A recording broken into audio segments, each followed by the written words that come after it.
Hello student, आज की class में करेंगे 5.1 प्रश्नावली के प्रश्न संख्या 2 और 3। देखो प्रश्न 2 दिया हुआ है, दी हुई एपी में प्रथम 4 पद लिखिए। मतलब हमें पहला पद दिया हुआ है, हमें 4 पद और निकालना है, जबकि प्रथम पद को इन्होंने ए बोल दिया और सार्वंतर को डी बोल दिया। तो हमें क्या निकालना है? 4 पद निकालना है और हमें पता है हमें अगला पद निकालने के लिए क्या चाहिए होता है, हमें सार्वंतर चाहिए होता है, वो भी दिया है। तो हम क्या निकालेंगे यहाँ? दूसरा पद। तो दूसरे पद को निकालने के लिए पहला पद, चाहे ए का हो चाहे A1 का हो, एक ही बात होती है। पहले पद में हम डी जोड़ देते हैं। तो हमारा देखो पहला पद कितना है 10 और डी कितना है 10, तो कितना आ गया 20 निकल गया। अब हम निकालेंगे कितना? तीसरा पद। तीसरे पद का मतलब है दूसरे पद में सारवंतर यानी डी जोड़ना है। यानी देखो दूसरा पद 20 आया, सारवंतर 10 है, तो कितना हो गया ये 30। अब हम निकालेंगे चौथा पद। चौथा पद कितना होगा? देखो उससे पहले पद के अंदर कितना आया, तीसरा पद, उसमें सारवंतर डी जोड़ दो, यानी 30 जमा 10 बराबर आ गया 40। और देखो 4 ही कहे थे ना, तो पहला पद और तो हमारे पास था ही, तो अगले हमने 3 और निकाल दिए, तो ये आ गए 4। इसको लिखना चाहो तो ऐसे लिख दो, एपी हमारी क्या बन गई? 10, 20, 30 और 40। अब देखो दूसरे भाग में दिया हुआ हमें ए बराबर -2, यानी पहले पद बराबर -2 है, और डी बराबर 0। तो हमें क्या निकालना है? इसका दूसरा पद। तो दूसरे पद निकालने के लिए क्या करेंगे? पहले पद में हम डी जोड़ देते हैं। अब देखो पहला पद कितना है हमारा? -2 और प्लस डी कितना? 0, तो बराबर कितना मिल गया हमें? -2 ही मिल जाएगा। अब हम निकालेंगे तीसरा पद। तीसरे पद का मतलब होता है दूसरे पद में हमें डी जोड़ देना। तो दूसरा पद कितना है हमारा? -2 आया, और डी कितना? 0, तो बराबर -2। चौथा पद निकालेंगे तो क्या होगा? तीसरे पद में, मतलब जो भी पद निकालना हो उसे पहला पद लिख लो और उसमें सार्वंतर यानी डी जोड़ दो। तो देखो -2 + 0 बराबर कितना आ गया? -2। तो देखा जाए तो सभी -2 ही आ गए ना। तो यहाँ हमारी एपी कितनी बनी? -2, -2, -2 और -2। तीसरा भाग में हमें पहला पद ए दिया हुआ है, ये 4, और डी दिया है ये, तो हमें कितना निकालना है? दूसरा पद। तो दूसरे पद के लिए क्या करेंगे हम? पहले पद में डी जोड़ देंगे। यहाँ पे ए लिख दो या A1 कहो, एक ही बात होती है, उसमें कन्फ्यूज होने की जरूरत नहीं है। तो 4 जमा, अब देखो ये -3 आ गया ना, तो इसको डायरेक्ट मत करो, पहले दोनों चिन्हों को एक बनाओ, प्लस माइनस माइनस। तो यहाँ कितना बच गया हमारे पास? 1। अब हमें क्या निकालना है? तीसरा पद। तीसरे पद के लिए क्या करेंगे? दूसरे पद में हम डी जोड़ देंगे। अब दूसरा पद कितना है हमारे पास? 1, और डी कितना है हमारे पास? -3। अब देखो दो चिन्ह एक साथ आ गए, तो यहाँ ब्रैकेट लगाओ। तो इसको हम क्या लिख सकते हैं? प्लस माइनस माइनस, तो कितना आ गया? -2। अब एक और निकाल दो, यानी चौथा पद। चौथे पद को निकालने के लिए क्या करेंगे? तीसरे पद में हम डी जोड़ देंगे। अब तीसरा पद कितना है हमारा? -2, जो भी निकाला, और प्लस डी कितना है? -3। अब दो चिन्ह एक साथ फिर आ गए, प्लस माइनस माइनस हो गया। अब देखो माइनस माइनस प्लस होते हैं, 3 और 2 5 हो गया। अब देखो माइनस की संख्या 3 बढ़ी तो -5 आ गए। तो यहाँ पे हमारी एपी क्या बन जाएगी? अब पहले देखो हमारे पास 4 दिया हुआ था, फिर कितना आया हमारा? एक आंसर, फिर कितना आया? -2, और फिर कितना आया? -5। अब देखो चौथे भाग में देखो क्या दिया हुआ है हमें?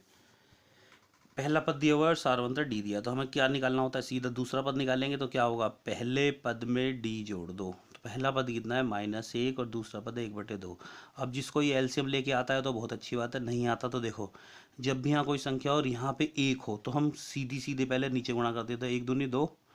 अब फिर तिरछी गुणा कर दो, 2 एकम 2, और 2 एक एकम 1, प्लस का निशान था तो 1। तो यहाँ कितना आ गया? 2 में से 1 गया तो 1 बचा, और बट्टे में 2। अब ये देखो दोनों में संख्या कौन सी बड़ी है? 2, 2 के पीछे निशान कितना था? माइनस का, ऐसे आ जाएगा। अब हम क्या निकालेंगे? तीसरा पद। तीसरे पद में क्या करेंगे? दूसरे पद में हम डी जोड़ देंगे। दूसरा पद है हमारा -1/2, और डी कितना है हमारा? 1/2। अब इसमें कुछ मत करो, देखो एक प्लस की संख्या एक माइनस की, इसको आपस में काट दो, क्या मिला हमें? 0। अब हम निकाल देंगे चौथा पद। चौथा पद क्या होगा? तीसरे पद में डी जोड़ दो। तीसरा पद हमने अभी भी निकाला 0, और जो हमारा डी है वो 1/2। अब 0 के साथ हम जिस संख्या में जोड़ते हैं वही संख्या हमें वापस मिल जाती है। तो ये आ गया हमारी एपी क्या बन गई यहाँ? पहले हमें -1 दिया था, फिर हमने निकाला तो 1/2 आ गया, फिर 0, फिर 1/2। पाँचवा भाग हमें दिया हुआ है, पहला पद है -1.25 और डी है -0.25। तो हम क्या निकालेंगे यहाँ? दूसरा पद निकाल दो। तो क्या करेंगे? पहले पद में हम डी जोड़ देते हैं। पहला पद है -1.25, और फिर प्लस लगता है, और यहाँ -0.25। देखो अब दो चिन्ह आ गए, इन्हें एक बना लो पहले, ये तो ऐसे ही आ जाएगा, प्लस माइनस माइनस हो गए।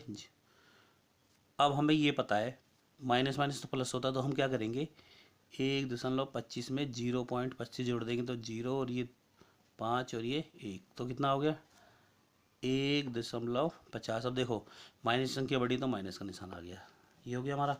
ऐसे हम क्या निकाल देंगे अब दूसरा पद। दूसरे पद के लिए दूसरा पद तो निकालते, तीसरा पद निकालेंगे, उसमें हम दूसरे पद में डी जोड़ देंगे। अब दूसरा पद कितना निकाला हमने -1.50 और इसमें डी जोड़ देंगे। डी कितना है हमारे पास -0.25। अब देखो यहाँ ये तो ऐसे लिख दो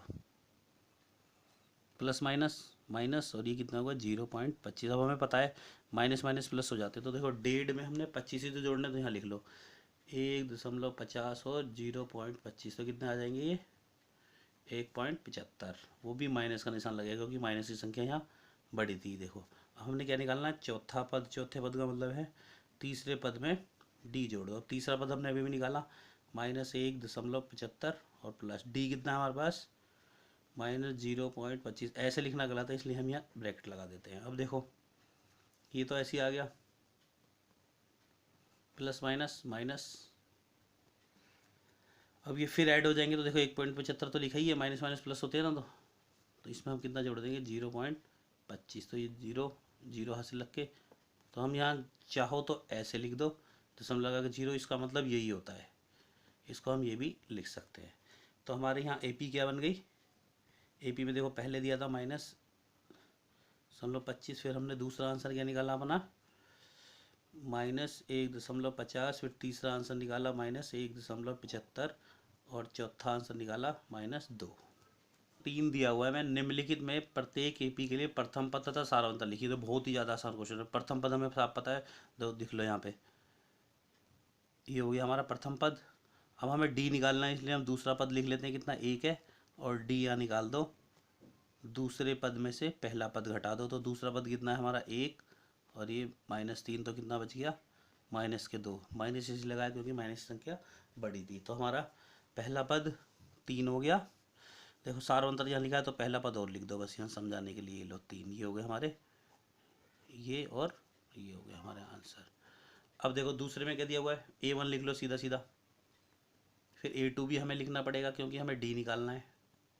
तो D निकालने के लिए क्या करोगे, दूसरे पद में से पहला पद घटा रहे हो तो दूसरा पद कितना है -1, फिर हम घटाते तो माइनस और माइनस का ही 5 है, तो यहाँ देखो माइनस माइनस प्लस, तो 5 में से 1 गया तो 4, संख्या 5 बड़ी थी उसके पीछे प्लस का निशान था तो 4 आ गया। तो ये हो गया हमारा दूसरा भाग। अब देखो तीसरे भाग में यहाँ दिया हुआ हमें A1 दिया है 1/3, हम A2 यानी दूसरा पद भी लिख लेते हैं 5/3 पर। D निकाल दो, D क्या आएगा A2 -A1। अब A2 कितना है 5/3 और -A1 कितना है 1/3। अब देखो इसे एलसीएम लेके सॉल्व कर देना है हमने। 3 और 3 का तो एलसीएम 3 आता है, 3 से 3 को भाग कर 1 आए, 1 गुणा 5 में कर देंगे। ऐसे 3 को 3 से भाग करो 1 गुणा कर दी तो 1 आ गया, तो कितना आ गया 4/3। ये हो गया हमारा तीसरा भाग। चौथे भाग में देखो पहला पद दिया है हमें 0.6 और दूसरा पद दिया है 1.7। तो हम क्या करेंगे यहाँ D निकाल देंगे। D निकालने के लिए दूसरे पद में से पहला पद घटा दो, तो दूसरा पद क्या है हमारा 1.7 और 0.6। तो देखो इसे ऐसे घटाना है 1.7 और 0.6, तो यहाँ 1 बचा, यहाँ 1, तो कितना आ गया हमारे पास 1.1। आगे के प्रश्न हम अपने देखेंगे अगली वीडियो में।